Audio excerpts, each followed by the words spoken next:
Ahora bien, la democracia formal tiene sus reglas. Las digo rápidamente porque son fácilmente comprensibles. Primero, que el poder ejecutivo y el legislativo sean elegidos, ¿no? Es decir, directa o indirectamente debe participar el pueblo en la elección de estos poderes. En algunos lugares, por ejemplo, como en Estados Unidos, también se eligen a los jueces, ¿no? También se eligen a los miembros del Poder Judicial. En Argentina no. Es materia de debate, eso ya lo abordaremos más adelante. Pero primera regla de una democracia formal, que el Poder Ejecutivo y el Legislativo se elija por medio del voto popular. Segunda regla de la democracia formal, la posibilidad de elegir sin distinciones, sin discriminaciones, distinción de raza, de religión, de ingresos, de sexo, esta cuestión de que antes las mujeres no votaban. Digamos, para que haya una democracia formal, vos podés tener que elegir sin hacer ningún tipo de distinción, ¿no? De esta naturaleza. Después tiene que haber libertad de opinión. Es decir, las personas deben poder expresar libremente sus ideas políticas, expresarlas, comunicarlas a la ciudadanía y que ésta libremente decida. Cuarto elemento importante, elegir como mínimo entre dos opciones electorales. Esto lo expliqué desde el principio, así que no voy a profundizar mucho esto, pero digamos, tiene que ser un sistema pluripartidista. Y después debe respetarse el principio de la mayoría numérica, algo que también ya explicamos y que no creo que tenga mucho sentido redundar en esto. Y por último, esto es muy importante, en una democracia formal, las decisiones que toma la mayoría no pueden limitar los derechos de la minoría. Ahí está la ventaja del sistema democrático, chicos, que si vos pertenecés a la minoría, no vas a poder tomar probablemente las decisiones de gobierno, pero la mayoría está obligada a respetar los derechos que vos tenés. Eso no ocurre en sistemas totalitarios. Ahora bien, la democracia formal y sustancial, digamos, se da cuando no solo se cumplen esas condiciones de las que hablamos antes, sino que además hay igualdad de oportunidades para todos, ¿no? Porque claro, uno podría decir, bueno, llegan al poder solo los que tienen más recursos, solo los que tienen acceso a una educación de determinada calidad. Bueno, una democracia, si es sustancial, tiene que garantizar que eso no ocurra, tiene que garantizar que haya igualdad de oportunidades para todos, que todos partamos de una misma base. Más allá de que existan diferencias económicas, que puedas acceder a una educación que te permita progresar y ese tipo de cosas. Después, por supuesto, la aplicación pareja de la ley. Si la ley falla de un modo ante el rico y falla de otro modo diferente ante el pobre, no estamos ante una verdadera democracia sustancial. Tercera característica, el reconocimiento y el respeto por los derechos humanos, condición fundamental de una democracia sustancial. Cuarta, la tolerancia. Desde luego, esta cuestión del respeto a las minorías, ¿no? El respeto básico como posibilidad esencial de la convivencia democrática. Después, la sumisión voluntaria ante la ley, ¿no? Por supuesto, uno debe someterse al imperio de la ley, pero porque digamos, sabe que renunciando o delegando esa soberanía, esa pequeña cuota de poder que uno tiene, se beneficia por vivir en un sistema que le reconoce todos estos derechos y les brinda todas estas oportunidades.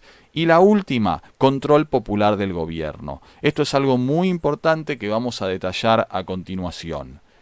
Ahora bien, antes de ir al control popular del gobierno, vamos a decir una cosa muy importante, que es que la democracia se basa en la búsqueda de consensos. O sea, el sistema democrático debe tratar de que las decisiones que toma el gobierno sean fruto de un consenso social. Mientras mayor sea la cantidad de gente que apoya una medida, más exitosa va a ser la misma, al menos en principio. Ahora, hay distintos tipos de consenso. Existen los consensos básicos, que son los valores, por ejemplo, que una sociedad debe defender comúnmente, o sea, en los que la mayoría debe estar de acuerdo. Por ejemplo, no sé, consenso básico sobre el derecho a la vida, a la libertad, sobre respetar a las minorías. O sea, ese es un consenso básico que no podemos discutir a diario. O sea, no podría funcionar bien un sistema democrático que constantemente pone en cuestión los valores sobre los que se funda. Por ejemplo, el derecho a la vida. Todo el mundo tiene derecho a la vida. Todo el mundo tiene derecho a pensar libremente lo que quiera. Si discutimos constantemente eso, bueno, no podemos funcionar como una democracia y lo que vamos a tener es una situación caótica donde no hay valores comunes y por lo tanto va a haber una vida social muy conflictiva. Entonces, el consenso básico es algo a lo que debe apuntar toda democracia, que la sociedad crea en un conjunto de valores comunes y que los defienda. Pero después también hay un consenso procedimental. O sea, es importante que una sociedad establezca cómo se van a resolver los conflictos sociales.